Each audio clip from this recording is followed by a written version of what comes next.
It's springtime on the Suncoast, and while the beaches are packed with visitors from around the world, we're going to introduce you to some visitors not so visible. Science Rocks is next.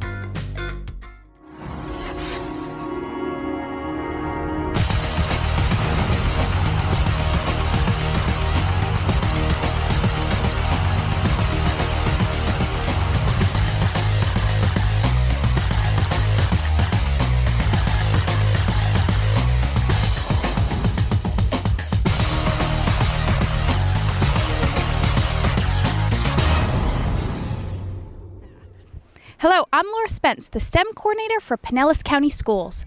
The east and west coast of Florida are magnets for visitors looking for fun in the sun. It's springtime, and there's another visitor who calls the beaches home. That's the Florida sea turtle. There are 7 different sea turtle species throughout the world, and 3 of them nest on the Florida coastline. Loggerheads are large sea turtles that are named for their wide heads, and they are the most common turtle to nest on the west coast beaches. Pinellas is the most northern boundary in Florida. Green turtles are known for their beautiful green shells that are also, unfortunately, one of the reasons the species was hunted into an endangered condition. These turtles are found on both coastlines. Leatherback turtles are the largest of the sea turtles, some weighing as much as a compact car. The trademark shell is leathery with ridges running from front to back. Because these turtles can inhabit cold waters and dive over 3,000 feet deep, the leatherback can mostly be found on the East Coast. Hotels on both coasts place these reminders in their rooms to let visitors know to watch out for turtle nesting season. It has reminders like, it is against the law to touch or disturb nesting sea turtles, hatchlings, or their nests. Sea turtles are protected by federal and state laws. Avoid using flashlights, lanterns, or flash photography while on the beach at night. Turn off or shield lights, close drapes to prevent light from shining into the beach. Lights disturb nesting turtles and hatchlings. Avoid disturbing marked nests, and please take your trash when you leave the beach. Please make sure to remove all items, such as beach chairs, from beach at night. Meanwhile, on the East Coast, my colleague Dave Cook tells us about his encounter with nesting sea turtles. It's sunrise over Juno Beach. And along what is known as the Treasure Coast of Florida, a new day is breaking, and new life is erupting from these sandy white beaches. During the summer, these beaches come alive with more than a quarter of the state's 80,000 turtle nests. Those who travel thousands of miles to lay eggs on the low-lying sand dunes along the 1,300 miles of Florida coastline. All along the east coast of Florida, you see protected turtle nests like this, but what you don't see are the ones that are unmarked along the beaches here on the Atlantic, like what we encountered at Juno Beach. Juno Beach is recognized as one of the most active nesting beaches in the world, and this was like a scene from a nature movie. The sands around our feet erupting with baby turtles emerging in mere seconds and making a dash to the ocean. In a few short minutes, more than a dozen of these tiny creatures have hatched and traversed along a 30-foot treacherous track to the ocean, and after several tries, they are whisked away in the waves of the Atlantic Ocean and into Florida's Gulf Stream. There he goes. The Treasure Coast poses a challenge for turtles. There are miles of jagged, rocky coastline which have claimed more than a dozen Spanish galleons over the centuries. Thus the name Treasure Coast, as salvagers still find gold from those shipwrecks. But the true treasure of this part of the East Coast is the Loggerhead Marinelife Center in Juno Beach. Over 30 years ago, longtime Juno Beach resident Eleanor Fletcher created the Loggerhead Marinelife Center, which now hosts thousands of school children each year through field trips, outreach programs, summer camps, and other educational experiences. This facility houses a variety of exhibits and live sea turtles with other coastal creatures with educational displays about South Florida's marine environment. More than 200,000 visitors come to the center each year to see exhibits and the Sea Turtle Hospital.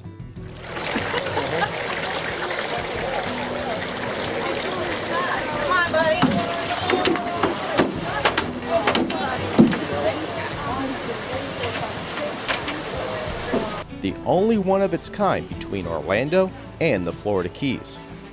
Volunteers assist the veterinary staff with the care of injured turtles. This facility includes a state-of-the-art full-service veterinary hospital and a research and rehabilitation facility. Now there is also a Florida sea turtle rehab facility here in Pinellas County, and it's world famous. The Clearwater Marine Aquarium is home to stars of Dolphin Tale 1 and 2, Winter and Hope. But their service to injured Florida sea turtles is amazing. Let's check it out. Our host today is Mike Anderson. Well, I'm the supervisor of the sea turtle and aquatic biology programs here at the aquarium, but a big part of my job is to manage the sea turtle nesting season.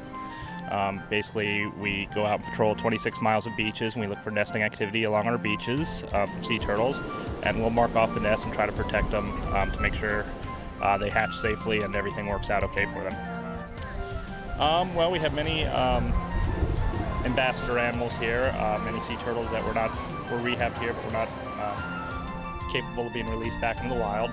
So we use them here as educational tools to help spread awareness and teach people about the sea turtles themselves and the environment they live in and how to protect it.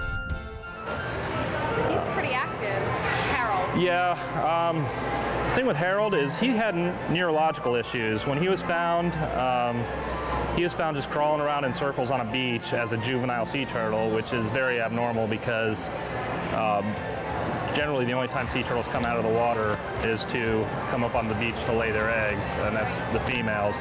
So as a juvenile to be up on the beach crawling around is unusual. So turtles in this tank are all Kemp's Ridleys. We have 4 in here. We have Max, Madam, Rob, and Molly. They're all kind of hiding out right down here right now. So the Kemp's Ridleys are the most endangered species of sea turtle in the world. Oh, are they? And that's mainly because of, one, their nesting habits. They're the only species that'll nest during the day,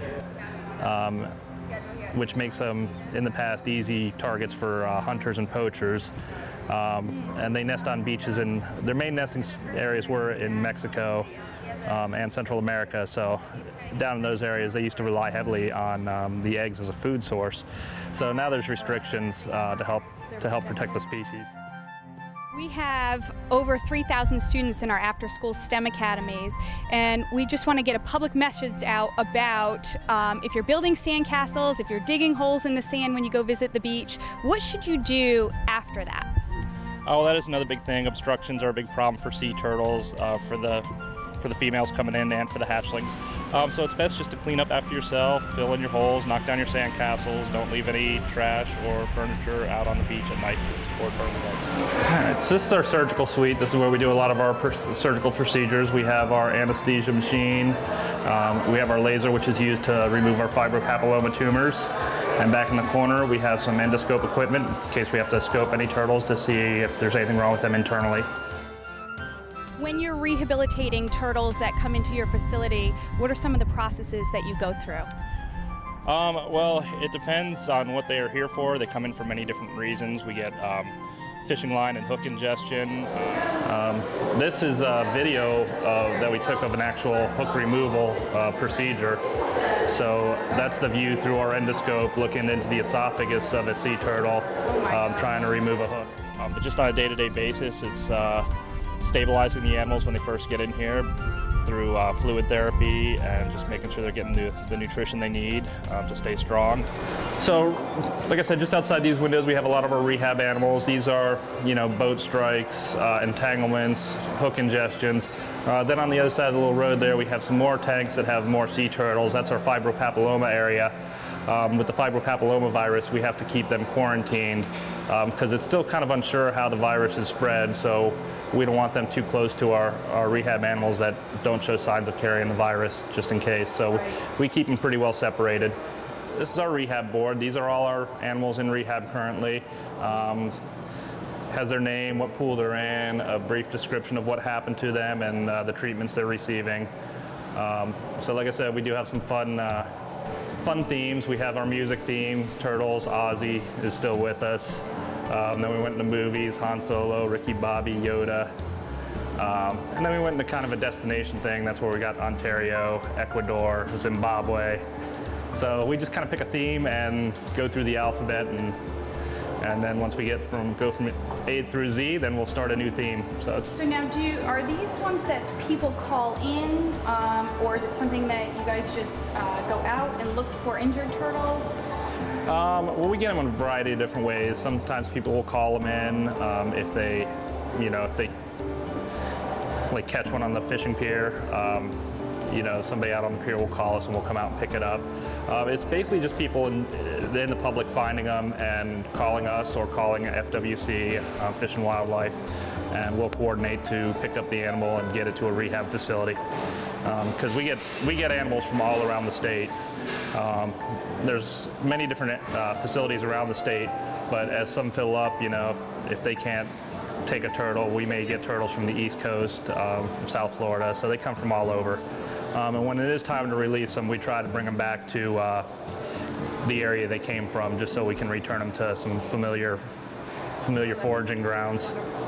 And Mike tells us that Yoda, Ricky Bobby, and Han Solo, also known as Charger, are scheduled to be released very soon. Dave has that part of the story. Thanks, Laura. As you mentioned, one of the main goals for the Clearwater Aquarium is to return those amazing creatures back to their natural environment. And that's exactly what's happening here today at Honeymoon Island State Park. Kelly, why don't you stay with Gail?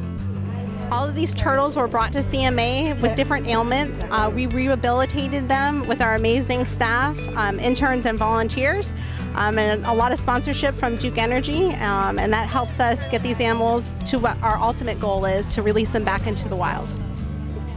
This kind of event attracts a group of curious tourists and locals who want to be part of the turtles' return to the sea. A team of associate sea turtle and aquatic biologists tell the well-wishers about their rescue and return to health. And he was found about 200 yards off of Clearwater Path. He was pretty cold. He was just sitting at the surface of the water. So some boaters actually picked him out of the water and brought him. I mean, this has been my passion since I was very small, rehabbing squirrels and small animals just in my neighborhood. So this really hits home. This is what I think I was put on this earth to do. And just getting to see the work we all put into rehabbing these turtles and getting to the release, I mean, words can't describe it. So I actually was the one who responded to him and picked him up initially, so he's been a special case for me. He was this tiny, tiny thing, and whenever you have a turtle come in, you're just not sure what you're going to have to work with.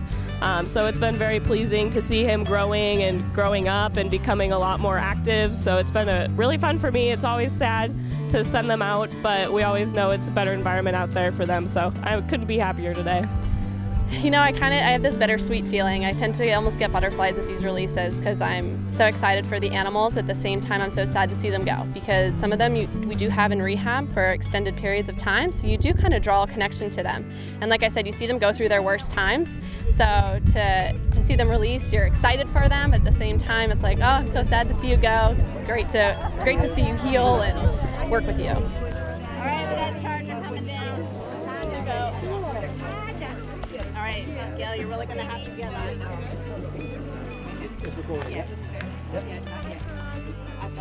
There's a lot of emotion behind it. Our staff is extremely driven. It takes a lot of work to rehabilitate these animals, and you become very passionate about our job and our mission at CMA.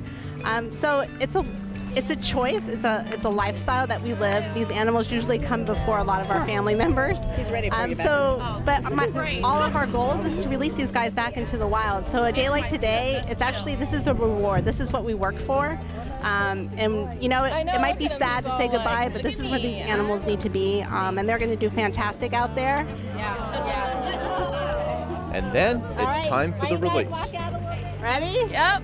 3, 2, 1, go! There they go. They're like, wait! I knew that was going to happen. That is awesome. It's evident that this dedicated team of professionals have a passion for what they do, and I asked them what they would tell some of our students who have a desire to pursue this career field. So if you have a passion, or if you even think you have an inkling of something you might want to do, pursue that, because you don't want to get stuck with that, dead-end job or that place where you go clock in and leave. You want to, in my opinion, you want a job that isn't a job. You go there and you have fun and you like what you do. Small field, it's not easy to get into, but just don't give up. If it's something you want, you got to just keep pushing forward for it. Keep applying to internships, volunteer work, any possible foot in the door that you can get, just keep working for it. It is a lot of hard work, but if you want it, keep trying. More than that, make sure you want to work with animals. So a lot of people think it would be fun, but it's very dirty, it's a lot of cleaning, and it's a lot of effort in that it's not a 9-to-5 job, it's an all-the-time job. So just make sure you're willing to put up the fight to be in this career, because it's very rewarding, but also very tough. So 3 more amazing creatures returning to their natural habitat. And in the upcoming months, the Clearwater Marine Aquarium has invited us back out to the beach to look for nesting turtles. And we'll show you that adventure in an upcoming episode. But there is much more coming up on this edition of Science Rocks. The fact that the county is getting kids to do more than just a regular curriculum, and it's more of their hands-on and gives them building blocks for future. So I support the program 100%.